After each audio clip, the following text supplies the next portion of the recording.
It's the summer of 2013. The top grossing movies of the year are Frozen, Iron Man 3, and The Hobbit 2.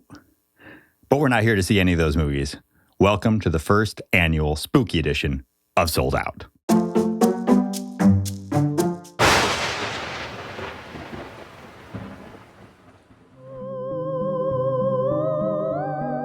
I'm Ian, your host of Sold Out, and I love movies. I used to spend all Christmas Day at movies, all Halloween Day at movies.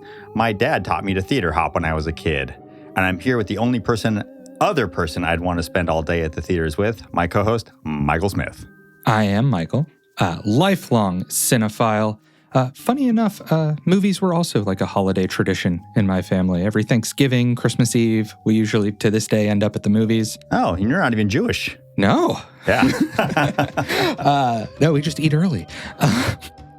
And horror is probably my favorite genre, so I am ready to go for the spooky edition. Unfortunately for you, I did win the poll for a three-peat.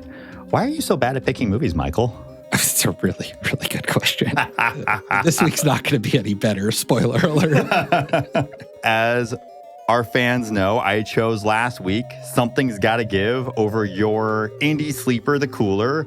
The fans largely sided with me this time, agreeing it was that not Something's Gotta close. Give. It was not. And I just want to pause and say that is the second time Diane Keaton has been featured on the show. She will be missed. I love her deeply. I love her films deeply.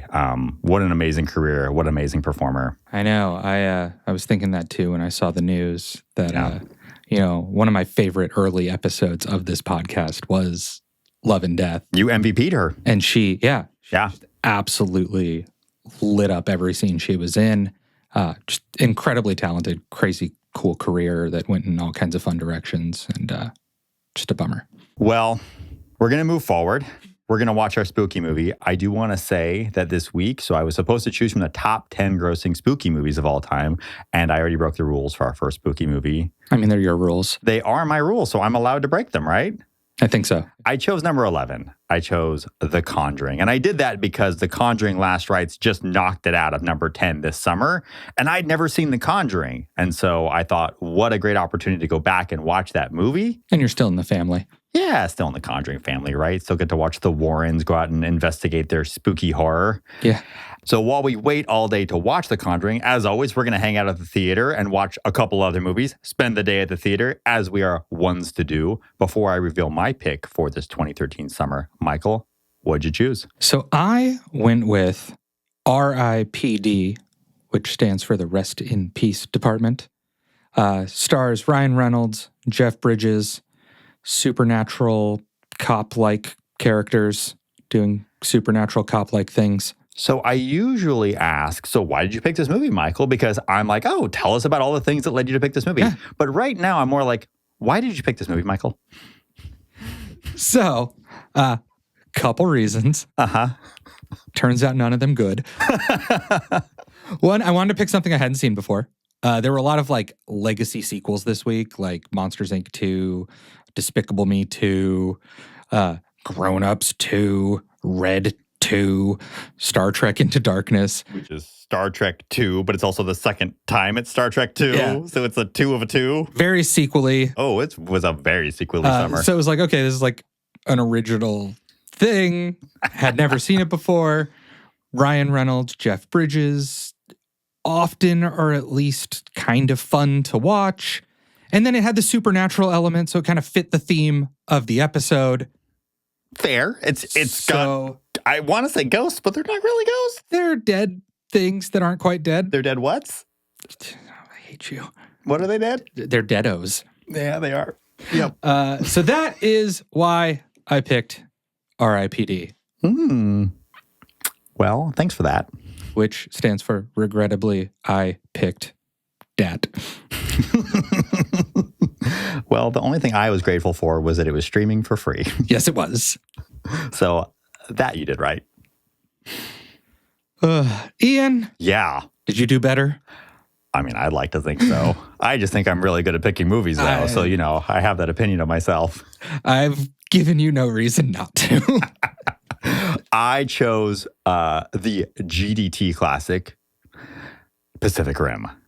I've always wanted to see it. It's been on my watch list. I've made the mistake of thinking that Guillermo del Toro movies are too dumb to watch and missed some really good ones in the past. I waited way too long on Hellboy because it looked dumb. It did look dumb. It looked dumb, and so I didn't watch it, and then I watched it, and I was dumb. Yeah. The Hellboy movies, both of them, I really, really enjoy. Big fan, yeah. So, and Pan's Labyrinth we talked about. It's a masterpiece. Yeah, it's a top 10 for me, I think. Probably. Yeah. I rarely put movies in my top 10, and I probably say top 10 too often for there to actually be 10, but whatever. Yeah. You know, you got like 20-something movies in your top 10, but that's fine. I think most of us do, right? At least 20. I try to say top 20 when I really don't feel that way, though. So I try to, I don't know how many are, but probably 50 in my top 20. Yeah, it's hard to say, and it changes with the seasons, I think. Yeah. But yeah, I missed on Pacific Rim, and I will say this is a case where I think marketing is part of what made me miss on it. Mm-hmm. But I probably was also, and we'll talk about this more as we dive into the movie, in that kind of dark, broody feeling of 2013, where this movie looked like maybe it was having too much fun, and nobody was having fun in 2013. We were watching Skyfall. We were watching Dark Knight, Man of Steel. We were going to suck the color out of everything, suck the joy out of everything. And Pacific Rim looked like too much fun. And I am not going to the movies to have fun in 2013. So I skipped it. And you know what? I might have been dumb again. It's a good thing we have our time machine. We can go back to 2013 and teach those moviegoers a lesson. Do you think they'll listen to us? Not at all. They won't even believe we're from the future. No. We'll have like a 12 Monkeys problem on our hands. I need to watch that one again. It's been a long time. God. I was just telling Rosie Page about it recently, and she's never seen it.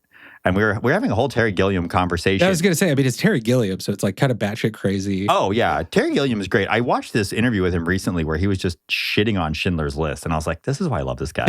He's the only one who will touch that third rail. He's a man after your heart. All right, sellouts. Well, what we're going to do is we're going to take a quick break, and then we're going to dive deeply into the coffin that is RIPD. Do we have to? Whether you want to or not. We'll be back shortly with more Sold Out.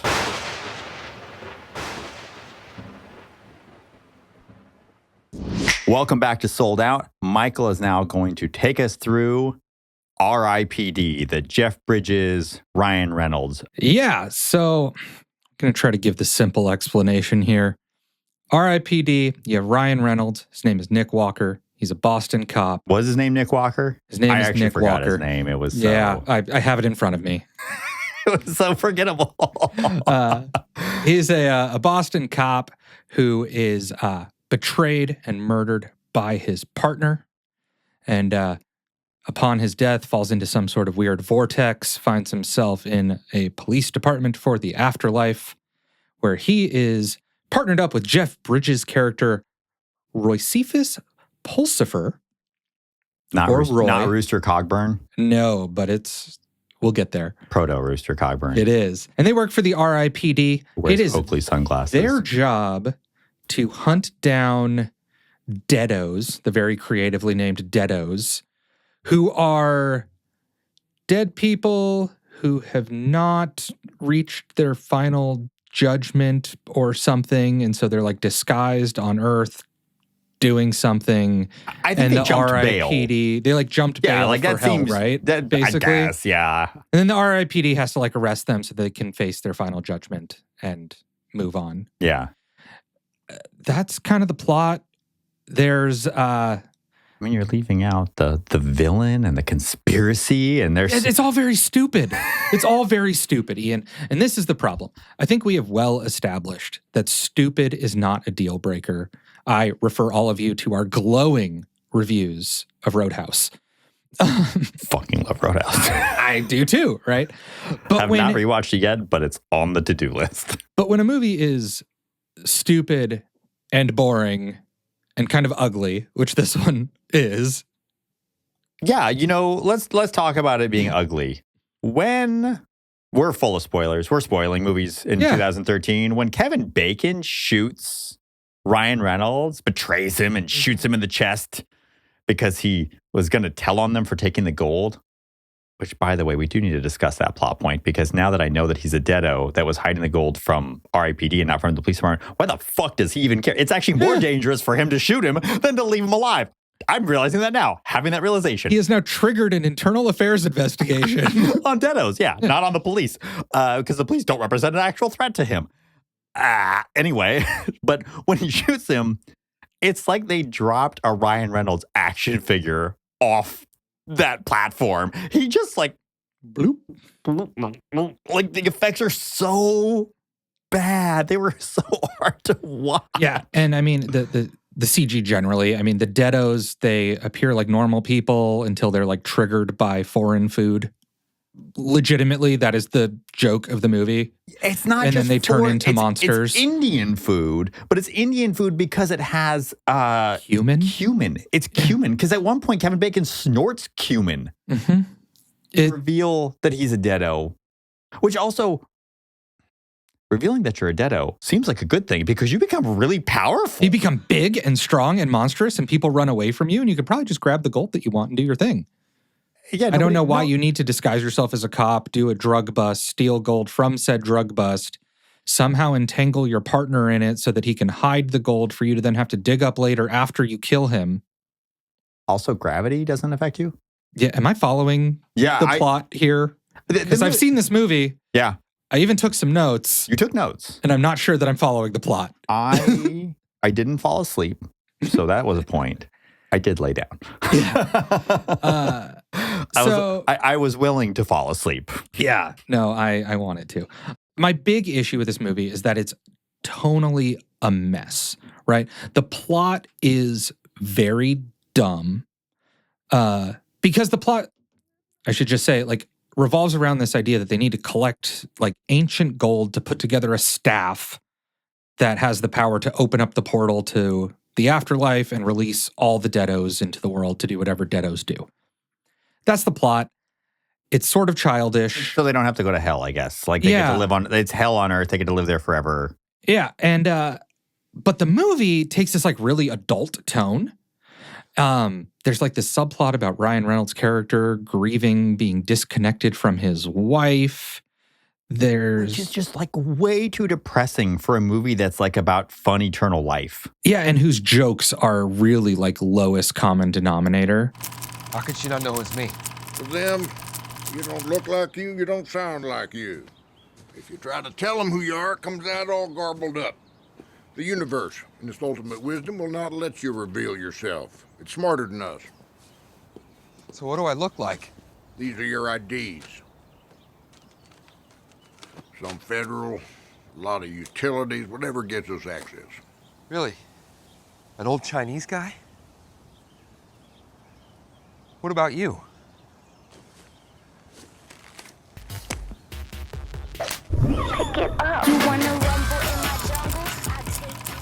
What you are not seeing, sellouts, is Jeff Bridges looks like a Victoria's Secret model. That's the joke. Honestly, Ryan Reynolds gets to be James Hong. He's not some old Chinese guy. He's fucking James Hong. You know, Big Trouble in Little China, Kung Fu Panda, Everything Everywhere All at Once. He's not just some Chinese guy. What the actual fuck? Why did James Hong sign up for this? Yeah, and that's where I was actually offended. Not that he was Chinese, but that he's a great performer and we don't get to see him do anything. Who is literally reduced to just old Chinese guy. Old Chinese avatar. He's not even a guy. Which then makes the whole like Indian food cumin thing hit differently than it otherwise maybe could have been a little more innocuous.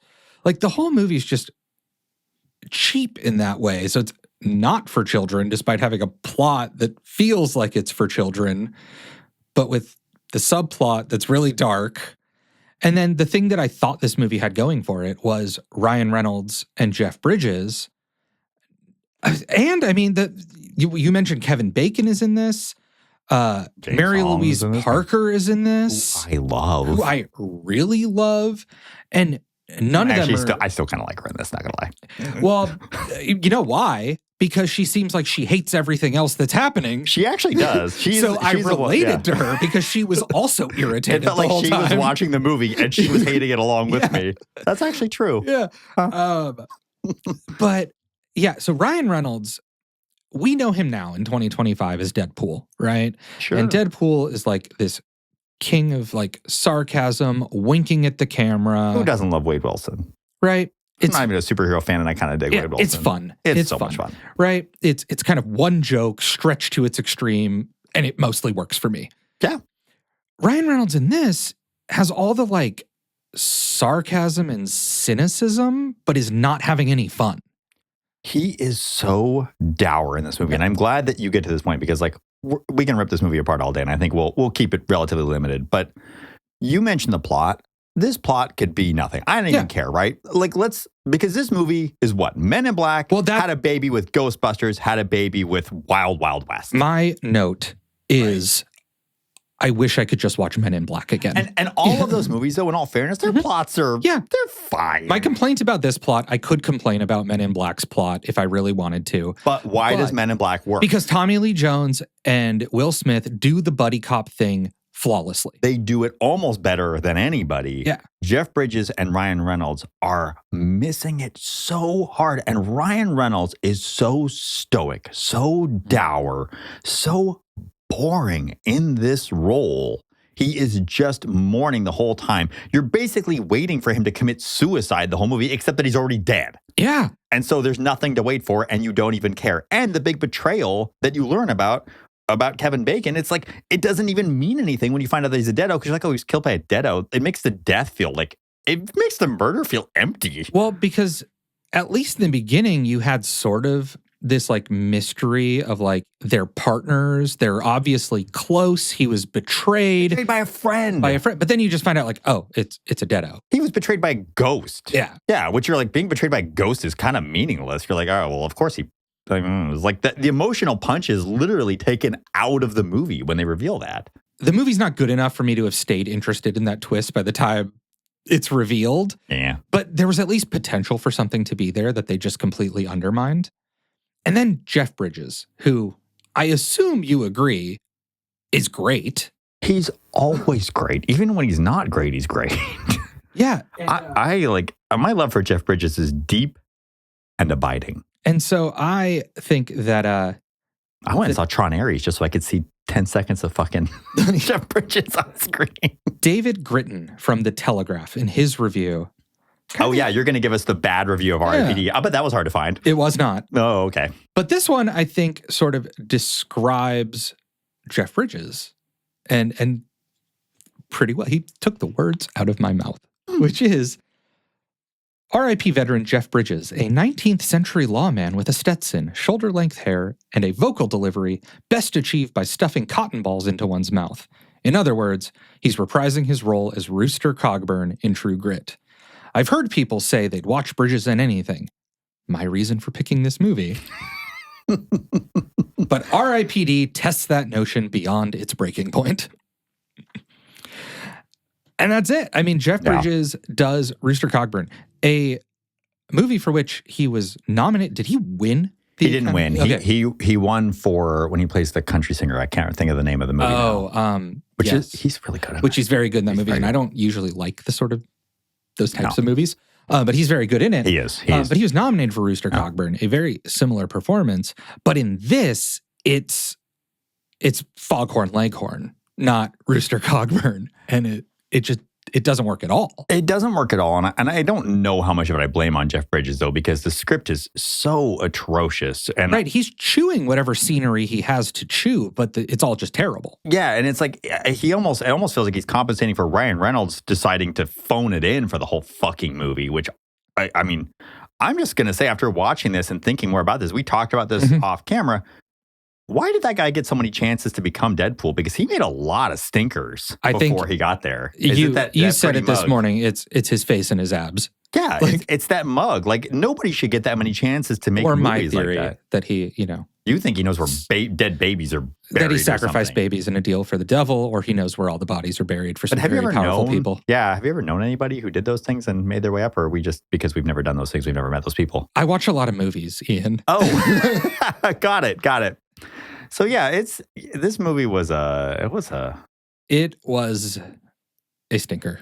I'm willing to nominate this one for the worst one we've watched so far. I was gonna say this fails the rollerball test. It really does. Rollerball was a rough watch, but this might have finally beaten Rollerball. Rollerball had an ambitious idea that it did not live up to. Yeah. This was just garbage on paper, garbage on the screen. Well, and the idea was Men in Black, but dead people.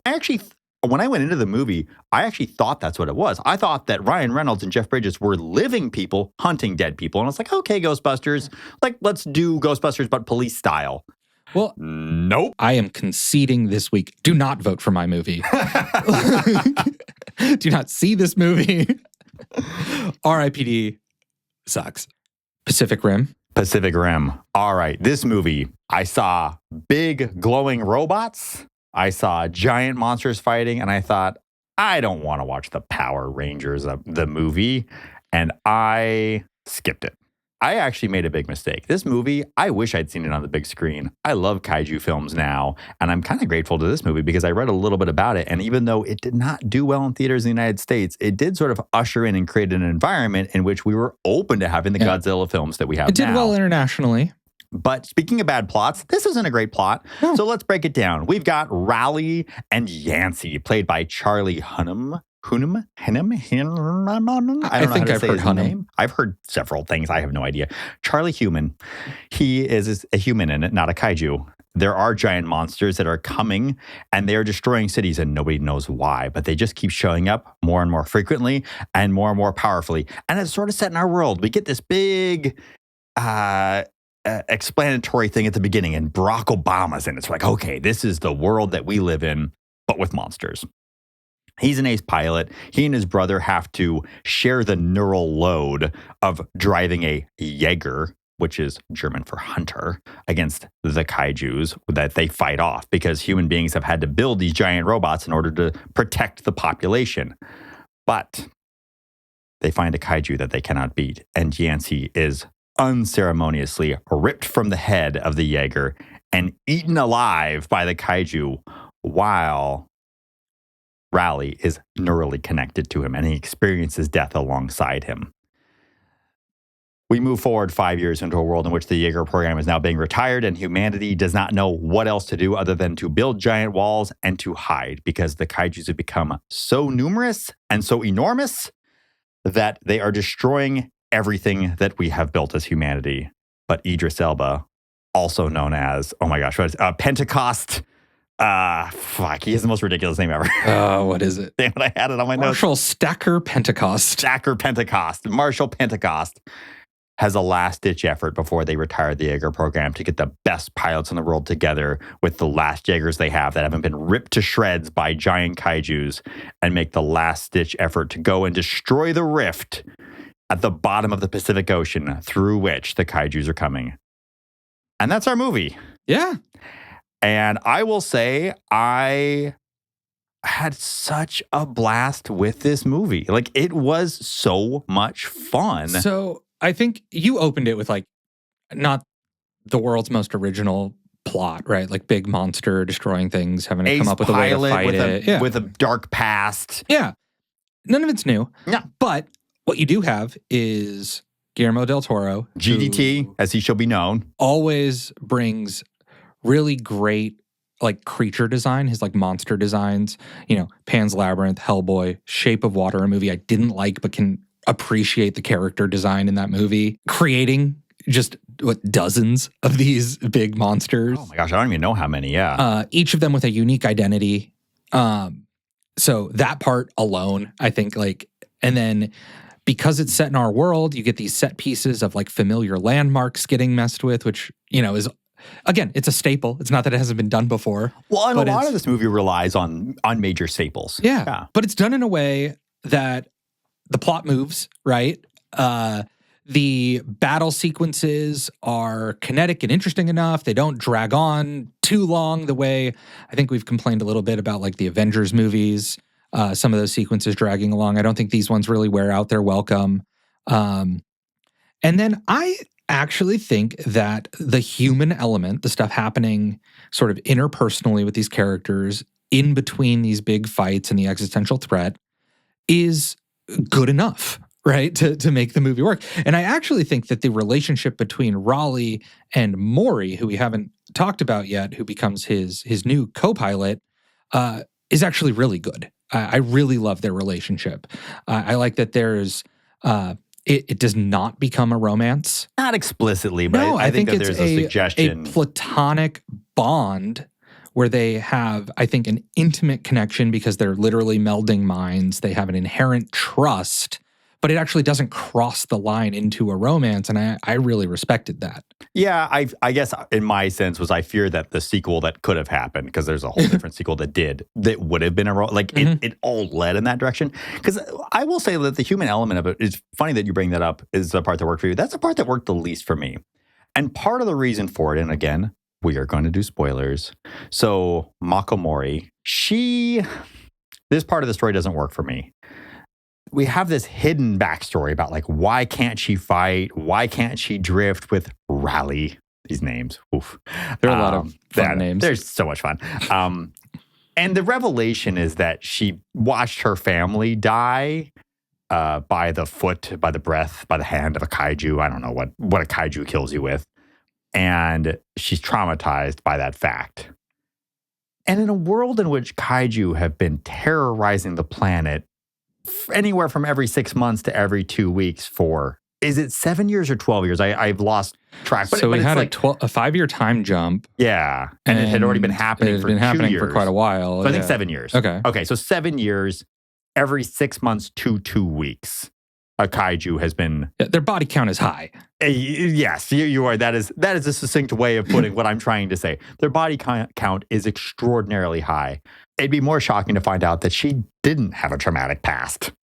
Yeah, I mean, I don't know what you then use that for, but yes, for the traumatic past to land, it should be an aberration, and it's not. No, of course it's not. I mean, these things have been rampaging through cities for nearly a decade, killing tens of thousands of people over and over again. I guess maybe I'm actually missing something here, because the Jaeger program, was successful for about a year and a half. Mm-hmm. So there's still 5 years. No, yeah, there's still 5 years of absolute destruction, because the Jaegers were pretty successful, but for a relatively short period of time, considering the investment. And not successful enough to keep going. Yeah. But I guess they try to then pile on the connection with Pentecost, right? But that's why he wouldn't let her fight, not why she can't fight. Yeah. Yeah. Like I understand, because they have a father-daughter connection, but that's also not really much of a reveal either, because you kind of get that. You kind of get that there's something paternal happening. The fact that it's deeper than we thought doesn't really change the dynamic. No, like you can see that he cares for her, and he cares for her in a very paternal way. And so, yeah, like that part of the story didn't work for me. But you know what part of the story did work for me? I think I do. So he was almost my MVP. Who, Charlie Day? Spoiler, Charlie Day. Oh my gosh. Charlie Day is always fun. And guys, he's fun in this movie. Dr. Newton Geisler. But it's not just him. He gets to have like a little bit of like an Abbott and Costello with this other scientist played by Bern Gorman, who you see him around a little bit, but he is great as the cold, logical scientist who believes that numbers are God's handwriting. Yeah. While Charlie's like they call him a kaiju groupie. He's got kaiju tattoos up and down his arm, and he's like really obsessed with kaiju and studies them from like a biological standpoint, but you can tell that it is like a weird obsession. I mean, spoiler alert, not that we probably shouldn't even say that anymore. Seems unnecessary. Like he ends up doing the Neuralink with a extracted kaiju brain because he wants to, get in there and figure out what's going on. It's crazy cool. Newton created a neural bridge from garbage and drifted with the kaiju. I told you it would work. Yes, you did. Well, what'd you see? It was only a fragment of a brain, so really all I was able to get was like... Well, I don't feel like they're just following some sort of animalistic urge, just hunting and gathering. And I think they're attacking us under orders. That's impossible. Is that impossible? It's impossible. Because... You know what? Why don't you go for the kaiju? You! Shut up! Yes. You! Keep talking. They're colonists.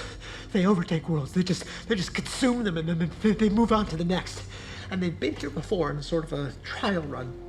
It was the dinosaurs. But the atmosphere wasn't conducive, right? So they waited it out. And they waited it out. And now, with ozone depletion and carbon monoxide polluted waters, well, we practically terraformed it for them. Nugent, I need you to do it again. I need more information. I can't do it again. I mean, not unless you have a fresh kaiju brain lying around. Do you? So I love that I can't do it again is because he doesn't have a fresh kaiju brain around, not because it nearly fucking killed him. Yeah, like his eye is completely bloodshot, his nose is bleeding, and he's falling apart in this moment, but he's still excited to do it again. Up to this moment, those two scientists are kind of this like comic relief sort of side thing that provide a little bit of like exposition here and there. And then in this moment, he is thrust into the plot and becomes integral to the story moving forward. I mean, he essentially tells you what the movie's about in that monologue. I chose it. I mean, it's very expository, but I also chose it just because it's so funny because you get a little bit of Gottlieb saying he made a drift from garbage. Which, like, there's so many things where you have to suspend disbelief for this movie, but I actually think this is a movie where that works for me. Yeah. And the style of the comedy and the visual style of it, like all of it actually comes together pretty well for me on this one. Like this was a fun watch. And Charlie Day, I think, as you mentioned rightly, is a close MVP because he is really funny in this. And this is like his film debut. Yeah. You were telling me a little bit about this and that's crazy. Yeah, he was so nervous to be on the set. Weirdly makes sense also. Like, come on here and just be Charlie from Always Sunny, and you got this. And he did. He is great in it. All of his scenes with Bern Gorman are so funny. All of his scenes with Ron Perlman are maybe my favorite scenes in the movie. Well, yeah, because you have Charlie Day, who's this like manic, crazy, like just hilarious character, and then you put him against Ron Perlman doing his like grouchy Ron Perlman thing. Yeah. And he's just like swinging the BDE around as Hannibal Chow. And like it's great. It's really funny. And like we talked about how like the story of the kaiju terrorizing this world is a very broken world. And yet you're able to, like, Del Toro brings in this comic relief, I think, very effectively in a way that doesn't, I don't know, it maybe should undermine the stakes, but works so well that it doesn't. So I'm not well-versed in Japanese storytelling and anime, but I know a lot of this is based in manga. And I've been watching Attack on Titan recently with my son. I'm only about like 8 episodes in, but it's clear that they share some very similar DNA. And so I think a lot of this is introducing like American audiences, or at least those of us who mostly watch American cinema, white cinema, to this type of storytelling. And I really enjoy these archetypal characters that are being used. My understanding is like Hannibal Chow, that character that Ron Perlman plays, is a big archetype. In fact, I've seen those golden shoes on characters in video games before. Like, I recognize this costuming. I recognize, the two scientists, one who's like deeply logical, one who's like weirdly emotional, and like how they work together. And we'll go back. You love bringing me back to Jaws and talking about how I think that the mayor was right. And I merely have stated that the mayor makes the statistical decision, just to be clear. But I like that you have these two scientists who are actually almost like the left and right half of a brain. And there's actually a lot of that going on in this movie, that theme of being the left and right half of a brain. People have to share a neural load in order to run a Jaeger. There are always these like balances that are occurring, and a lot of this movie is about balance. And then there's, of course, the environmental undertones. He talks about us terraforming it for aliens. And so there's that theme of balance there as well, and it exists in this movie. And this is a point where like the movie's almost too smart, almost too well shot, almost too well done for the type of movie that it is. It's weird. Like, there are some really, really, really beautifully shot scenes in this movie that jumped out at me where I was just like, this feels like a strange shot for a movie that is Power Rangers, that is a Saturday morning cartoon. The introduction of Mako Mori, she is standing out on that tarmac, dressed in black with a black umbrella, which are like, okay, like I've seen this before. I don't know who this character is. But as that umbrella tilts back and the camera pushes in, she becomes a floating white head completely immersed in black. And it is just this beautiful shot that the cinematographer, wow, words are giving me trouble today, that the cinematographer clearly like put a lot of effort into. And then I looked up who it was and I was like, oh, he has an Oscar for Pan's Labyrinth, and he's shooting a Saturday morning cartoon for Guillermo del Toro again. And there's a scene where Idris Elba's character, Pentecost, is talking to Mako Mori, and he is sharing with him, like, the mission and what's happening. And he's bathed in this sort of warm sunset light. So you know where his fate is leading. And she's bathed in this, like, cool midday light. And you know that she's the future. And it's just little moments like that I sincerely appreciate that you just don't get in these types of movies the way that Pacific Rim deals it. In fact, I think Pacific Rim's biggest problem, some of the little quibbles we have aside, is the title. What a terrible title. Yeah. I don't understand what I actually do not understand the title at all. Why that's the title. I mean, because the portal is in the Pacific, I guess. Yeah, that's what I'm saying. Like, This is a movie that is so big and so fun. Like, I look at the show I'm watching with my son, Attack on Titan. What a great title. I want to know what that means. Like, tell me more. Pacific Rim, I'm like, is this a nature documentary? But there's giant robots. Yeah, and I mean, and this is sold out, right? So we're watching the movies that didn't sell out while waiting for the movie that did. And yeah, this movie, like, didn't do well here in the United States. You listed all the sequels that were out this weekend. I have read online, some people accuse this movie of being the movie that killed original IP. Because it was expensive and ambitious and didn't do well? And because, exactly. Yeah. It cost a fortune. They tried something new and original, and it just fell flat on its face. And it made money, but it made money in China, which, as we mentioned, like, it's a very Asian storytelling. The consequences, too, though, of giving a lot of influence from that market into the overall kind of movie market. Hasn't been great. It hasn't. And you even see movies that are really big over there still struggling to do well in the United States. The top grossing movie this year, Ne Zhan 2, is this big Chinese film, and A24 took a risk, brought it to the US, and it made like $140,000 here. Yeah, which is $0. Yeah, that's not for American audiences. And trying to find that balance.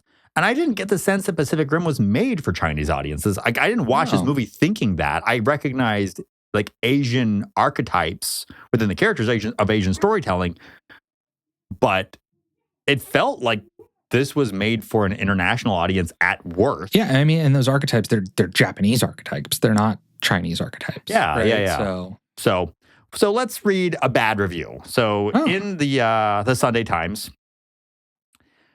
certainly, there are great neon spectacles, heaving, smashing, fizzing battle scenes complete with glowing kaiju blood and rain-drenched metal, but they can't add up to more than 15 minutes. There's time for a single gasp as an oil tanker is dragged along a street by a robot, which I don't know how you incorporate that in the negative review because that scene is awesome. And a half gasp, as well as all the water is blown off the seabed and back again. But then it's a flashback for Mako and a tedious bitch fight between Beckett and Chuck Hansen, Rob Kaczynski. Hansen is a simple jerk with daddy issues, spits Beckett. Let us not forget that this is the Top Gun with scales. This like fight between ace pilots is what the critic is taking away from this. And I think that this actually, to my earlier point, goes to an era where like we just couldn't have fun with a movie. Like seeing a giant robot drag a ship, I don't think that would necessarily show up as a negative in a lot of reviews today. Yeah. And that we are having a little bit more fun with cinema now. We have left the Dark Knight era of movies behind. We're now allowed to have maybe some neon blue, some neon orange, and we don't have to drain the color out of all of our movies.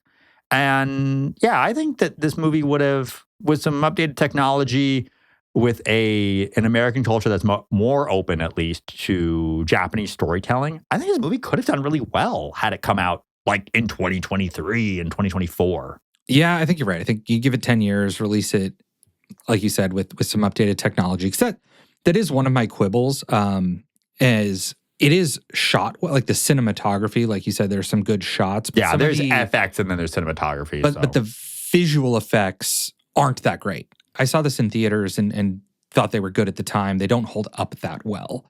And going in as someone who likes Guillermo del Toro movies and the way that his monsters are created in those other movies that we mentioned earlier, these felt more artificial. I do think that if it felt a little heavier, a little more real, which you would accomplish now, you put it out in a time where, like you said, we're having more fun with movies, or we're just a little more adventurous, I think, with accepting sort of weird I would say. Well, I think also cinema's a little bit lost right now. It doesn't know what the next big thing is going to be for people. Like, we haven't had. So, like, we're going through the top 100 grossing movies of all time or of the last 50 years, and we haven't had a movie recently really wind up on that list. Yeah. Yeah, that's true. The landscape is very fragmented right now. Mm-hmm. There's no monoculture. There's nothing that really, even the zeitgeisty stuff, like that zeitgeist is sort of manufactured. We're told that something is part of the culture, whether or not believe it is. When you're told it is? Not always, not often. I buy it. I'm all in. And so, but the upshot of that is that you do have this like diversity out there where lightning can strike, and maybe lightning would have struck with this one. I think so. Yeah. I think it possibly could have, and maybe it wouldn't have made $1 billion, but maybe it would have made 400 or 500 million. Yeah. In the U.S. and actually had a good year. So yeah, I'm glad I watched it. Is it as good as Hellboy? No. Mm-hmm. Is it as well done as Pan's Labyrinth? Absolutely not. But is it worth a watch? 100%. Will I watch it again? Already have. So, yeah. I mean, that's. In a week where I had to watch 3 movies for the pod, and the fact that I went back and watched one of them twice, I think that says enough about like how much fun this movie really was, despite its flaws and foibles. And, really like hats off to Charlie Day for coming out, just swinging with an absolutely hilarious performance, holding his own in scenes with Ron Perlman. When he reveals that they both have drifted with a kaiju, and he basically cut his own eye out because he realized that was crazy and he shouldn't have done it. And Charlie Day's like, I'm going to do it again. Doing it again. Give me a brain that's not all fucked up. Yeah, great moment. What we're going to do now is I think we have done enough service. You got our recommendations, probably know how we're voting. I think you already revealed your vote. Uh-huh. We're going to take a break, and then we're going to come back, and we're going to do the big spooky movie, The Conjuring. We'll be back with more Sold Out. Welcome back to Sold Out. We have killed enough time to see our big sold out movie, The Conjuring. We just spent some time chatting about RIPD and Pacific Rim.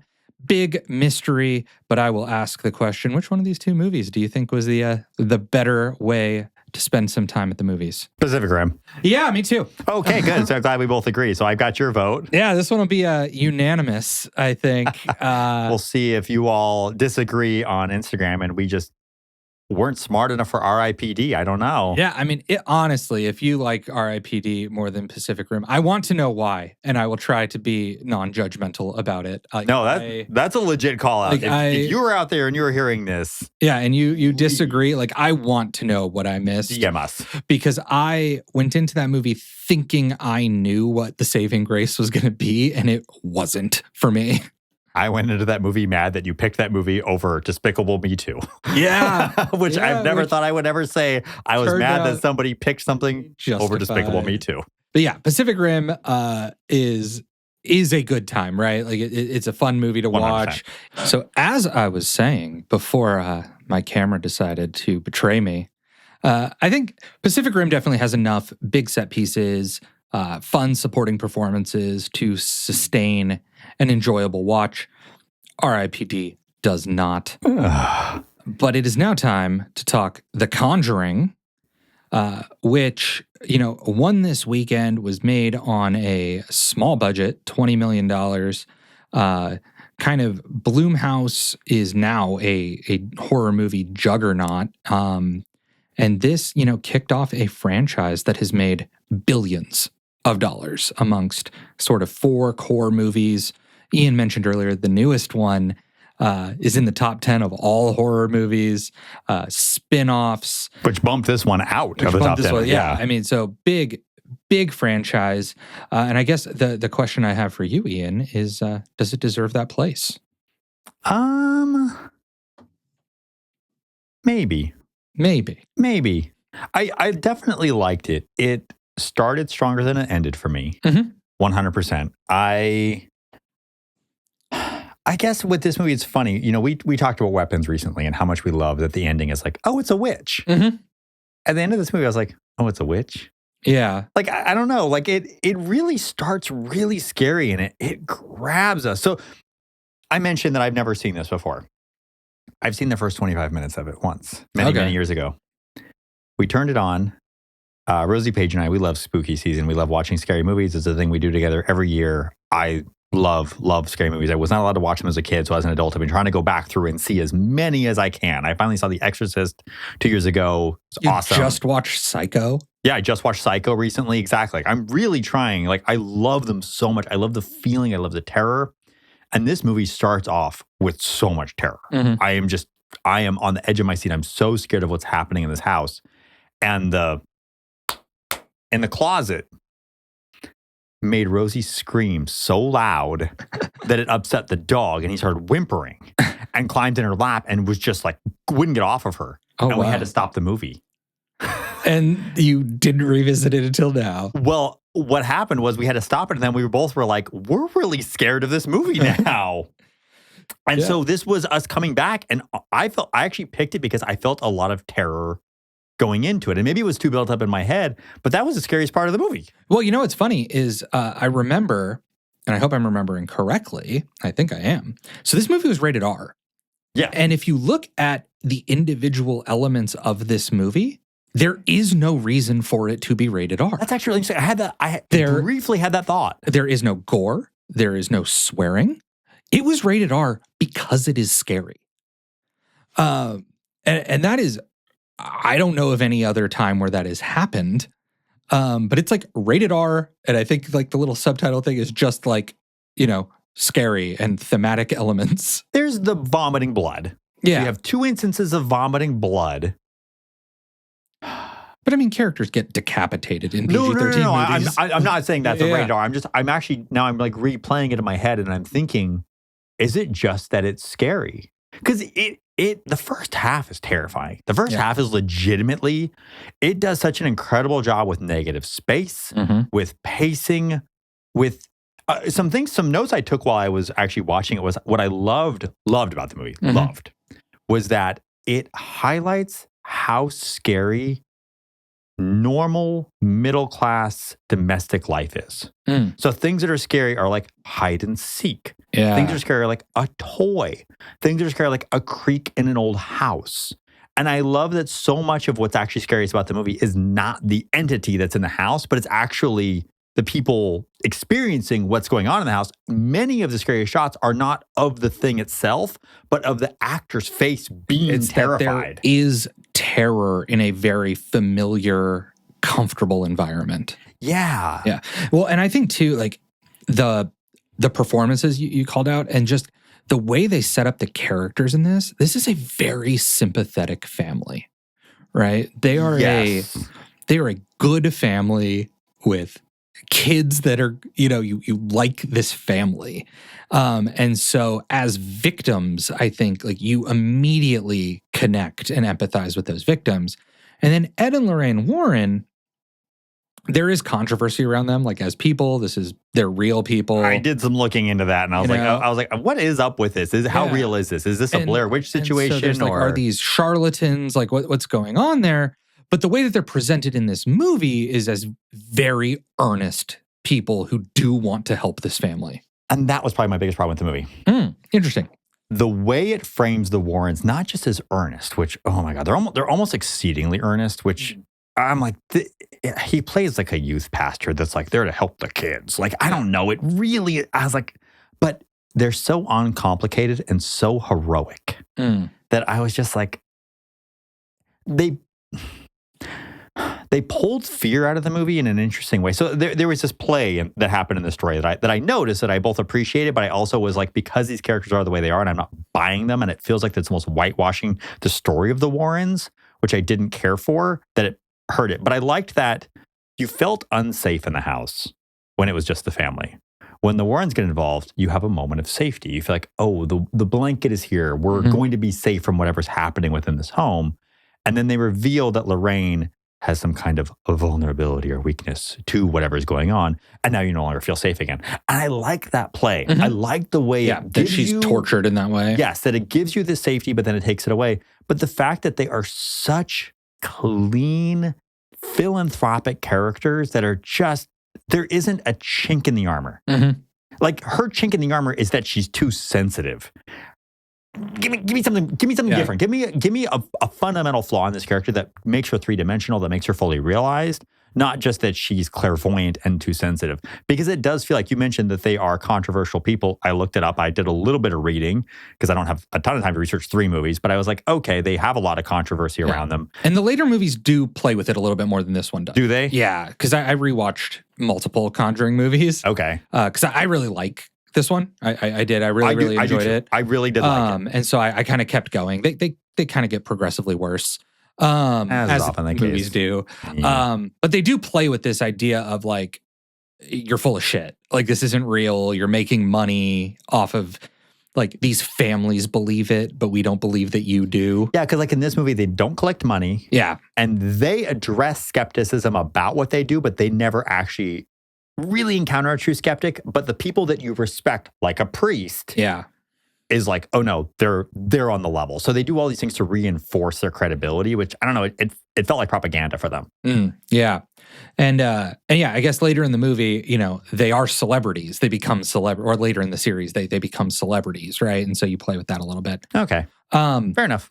What really worked for me in this movie is the production.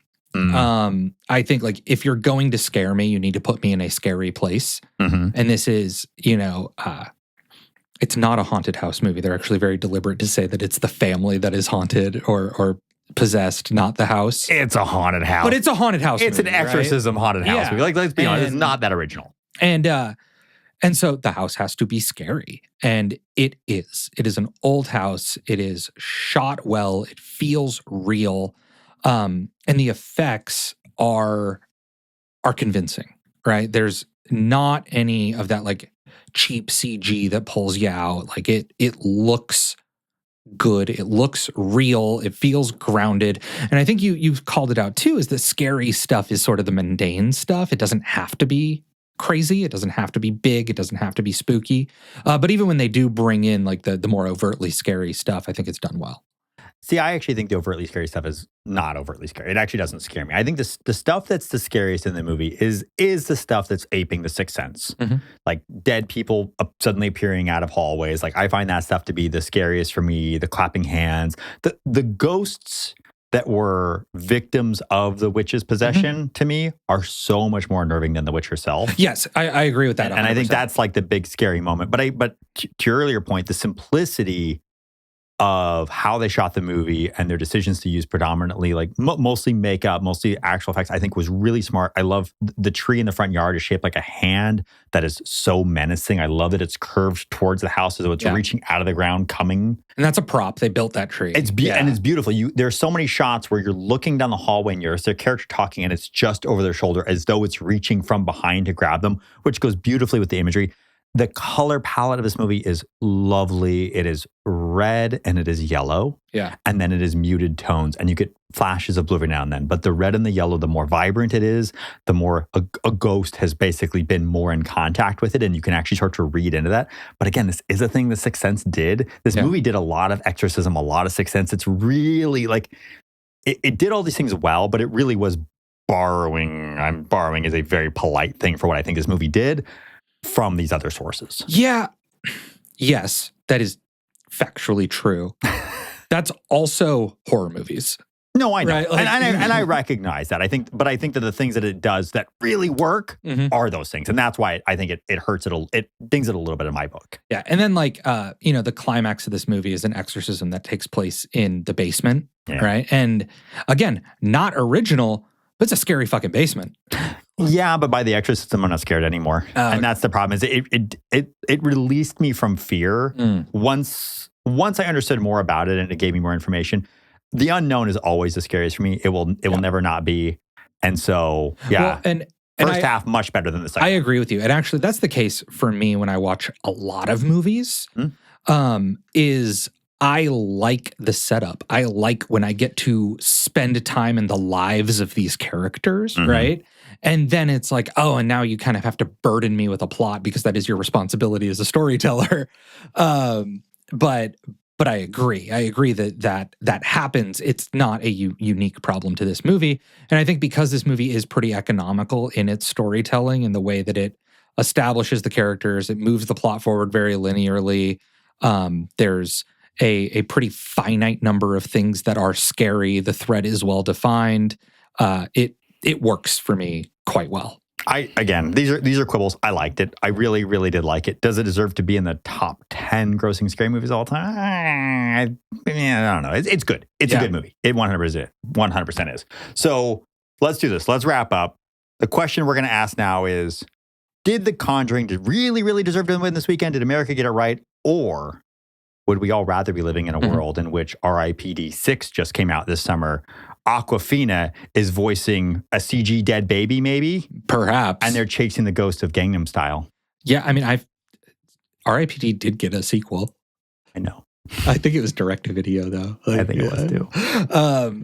So I like to look at these things as like, when a movie is a big hit, it always has like an impact on kind of the industry. Sure. Right?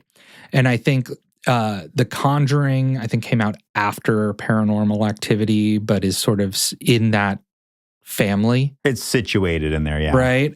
There's this time where like these lower budget, like supernatural horror movies came out. And what it has spawned is actually one of the most consistent things that a studio can do if they want to put out a movie, have it do well, let an artist kind of take some chances with it, is sort of a moderately budgeted horror movie. And I like that. I like that every year there's usually a couple of pretty good horror movies that come out because they're pretty low risk. I also wish I lived in a world where Pacific Rim did better. But in all fairness, and here's what I'll push back. We kind of do. We kind of do. Yeah. We have the Godzilla universe now, and I sincerely enjoy those movies. They're always a good time. The new Godzilla movies are pretty good. They're fun. Yeah. I go to them every single time in theaters. I have a blast with them, and I think we have Pacific Rim to thank for it. So I think we're getting the best of both worlds. I think The Conjuring was the movie that should have won this weekend.